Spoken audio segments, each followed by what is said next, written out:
I don't wish it on him, you Right. know what I'm saying? I don't wish it on him. And I love him through it. Whatever he going through, I love him through it. Much criticism as I receive about my son, I would like to shed light on the fact. T.I.'s son, King Harris has been arrested after not appearing in court and some other things connected to... Steve Sadar reached out to me looking to make a deal on behalf of T.I. and Tiny. And I told Steve Sadar that my clients want justice.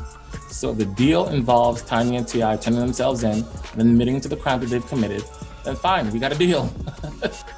But if it does not, then I would prefer to have the investigators do their work.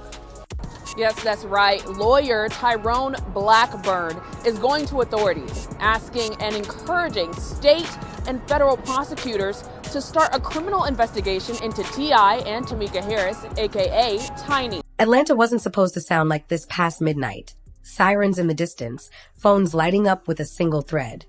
King Harris is in intensive care, and the mood inside the hospital is turning grim. The updates are tight-lipped. The family moves quietly, faces drawn, eyes red. Try to take the good with the bad and just let them know. You go into prison if you keep it up. Nurses hustle past with clipped instructions. Every beep feels louder than it should. And with each hour, the whispers stack up. This isn't just serious, it's worse. They say when you're waiting on a hallway bench outside an ICU, time doesn't move. It drags. You're not this. And then I'm going to him saying, bro, why you doing that? Why you even doing that? He like, bro, the point is to make them think that you're not this. That's the whole goal. First off, the kid's a menace, right? He goes around. No, I'm serious. Yo, King, listen. King goes around terrorizing the community of Atlanta, bro. That's a fact, bro.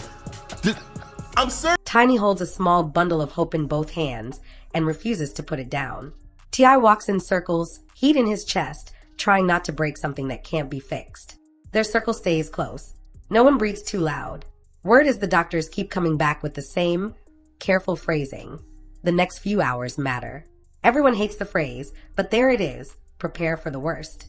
Nobody says it out loud. It just hangs in the air like smoke. People outside don't wait for official statements. They never do. The street forms its own newsroom. Friends text friends, cousins call cousins. Live streams blink on.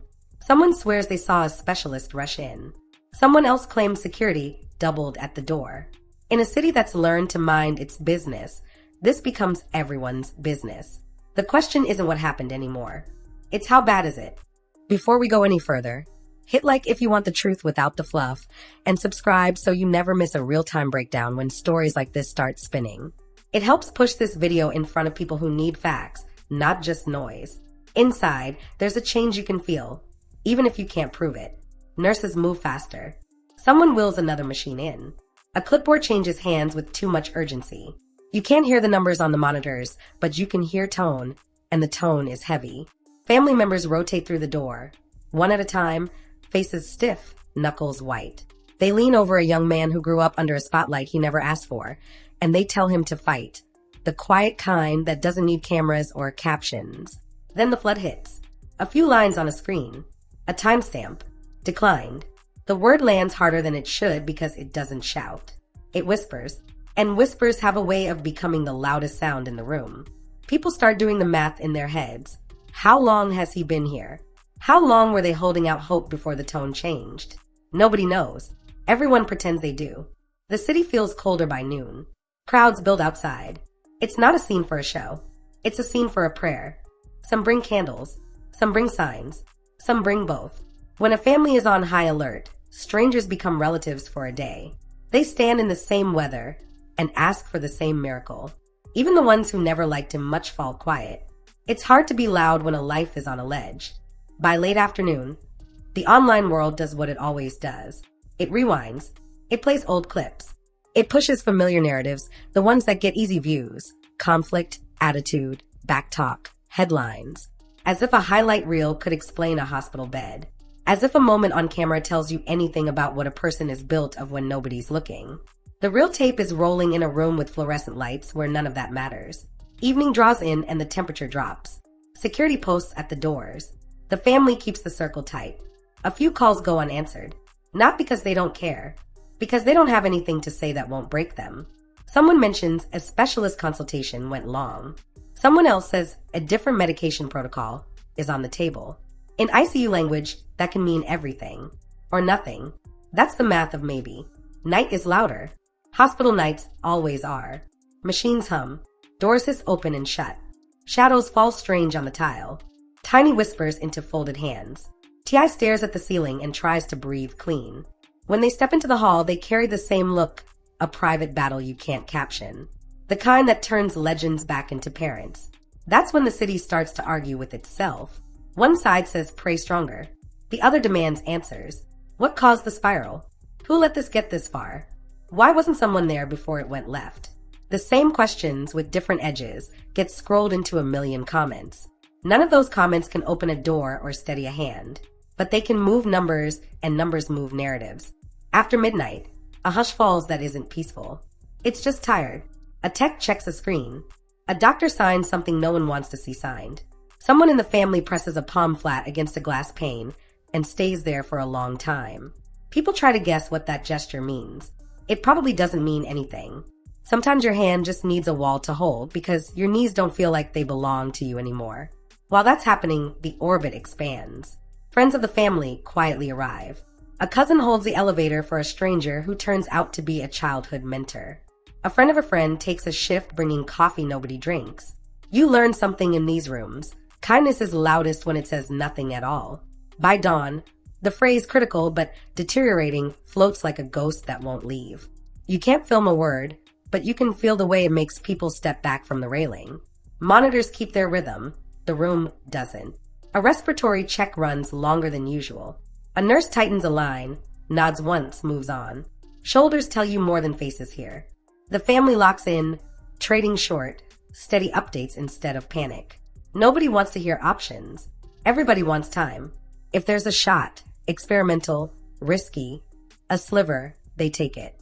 That's what parents do when the math turns cruel. By mid-morning, the building feels like a clock that won't pick a tempo.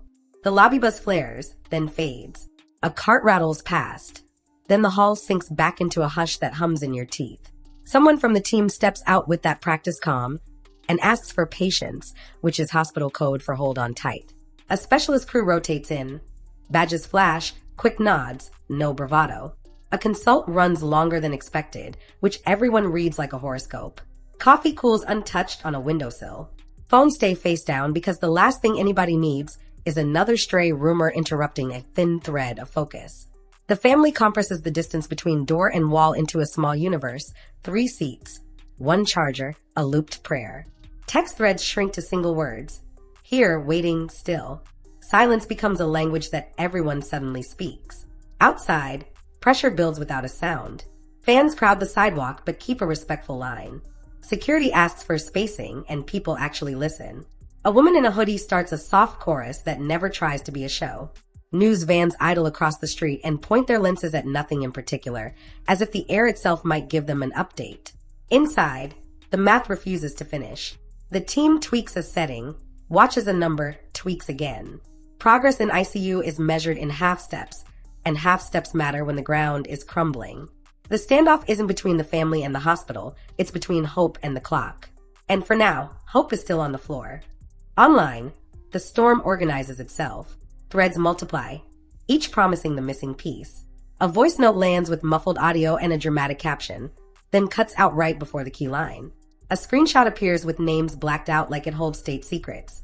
Another account claims a friend on staff, though the details keep shifting every time someone asks a basic question. The stories don't agree, but they don't need to. They run on suspense, not proof. One post hints at equipment glitches. Another implies a security lapse. A third waves at outside pressure and leaves the rest to your imagination. The algorithm doesn't mind contradictions, it only counts minutes watched. This is how momentum makes myths. A clip from last year gets rebranded as last night. A hallway photo from another hospital gets recycled with a fresh caption. People latch onto the shape of a story and stop checking the spine. Accounts that never talked about health or hospitals suddenly speak like experts. Someone teases a drop at midnight. Someone else promises the full truth if the likes hit a number. Meanwhile, the family is 2 doors down, dealing with facts so granular they can't be packaged into a post. Rumors surge because they're easier to hold than uncertainty. But ease isn't the same as accuracy, and suspense is not a source. In public, a sharp word becomes a brand. A tough lesson becomes a headline. The internet stamps a label and moves on. In private, the edges look different. A father burns off anger pacing a hallway, so he doesn't burn it into a conversation he'll regret. A mother folds her hands until her knuckles ache because it keeps her from shaking. A sibling plans the schedule for who goes in next, even though nobody wants to step out. This is the part strangers don't see. The choreography of love under pressure, the quiet agreements that don't need to be spoken. When an update lands, they absorb it together. When there's no update, they hold the gap together. History tries to sneak into rooms like this, but it doesn't get far. Old clips can't lift a monitor line. Old takes can't warm a cold chair. Whatever people think they know about the family becomes background noise against the present tense. And the present tense is simple: protect, decide, endure. The circle narrows, not to shut anyone out, but to keep one person in. Instinct takes over where commentary used to live. That's the unglamorous truth of the family dimension. It isn't content. It's a spine that refuses to fold, even when the weight won't budge. Around the edges, side stories push for center stage. Old disputes get recast as foreshadowing. A former collaborator swears they saw this coming. A rival posts a cryptic line about prices paid for saying no. A blogger teases a deep dive on late-night calls and industry umbrellas. Someone whispers there's a tape. Someone else swears there's a text. A promoter, a label contact, a family friend with a long memory. Names orbit because attention hunts gravity. These expositions make for gripping thumbnails, but they risk turning a hospital bed into a prop. The person in the middle isn't a plot device. He's a son, a new father, a young man who hasn't had the chance to stack his chapters yet. Late afternoon, the hospital's rhythm tightens. Voices shorten. Steps sharpen. A boundary goes up at the door and stays there. You can tell when a unit braces, not because anyone says brace, but because nobody wastes a syllable. A chaplain passes without stopping. Not a bad omen, a serious one. Teams confer in low tones. A procedure window opens, then narrows, then opens again. The room holds its breath between each decision. Evening slides in with the weight of a verdict that hasn't been read yet. The circle stays rooted. T.I. studies the monitors like they owe him answers. Tiny speaks in a whisper only he can hear. If you've ever sat in a chair like that, you know the bargain everyone makes. I'll trade every good memory for 1 more hour. It isn't logical, it's survival. A clinician adjusts settings, watches the response, writes 3 words on a chart. To the family, those 3 words mean one thing: we're still in this. So what do we hold while the room keeps its secrets? The human part. A family pulled tight. A city that understands the weight of waiting. A young man pushing for another sunrise. The rest, the noise, the alarms, the anonymous files, can wait their turn. Right now, the story isn't a conspiracy board. It's a heartbeat. If you're watching this in real time, do the things that help. Drop a comment with real support, not bait. Share this if you're tired of pain being treated like a trend. Subscribe with notifications on so when real updates land, you get them here. Fast, clean, respectful. Until then, remember, the loudest voice online isn't always the closest to the room. As long as that line on the monitor holds, there's something to fight for.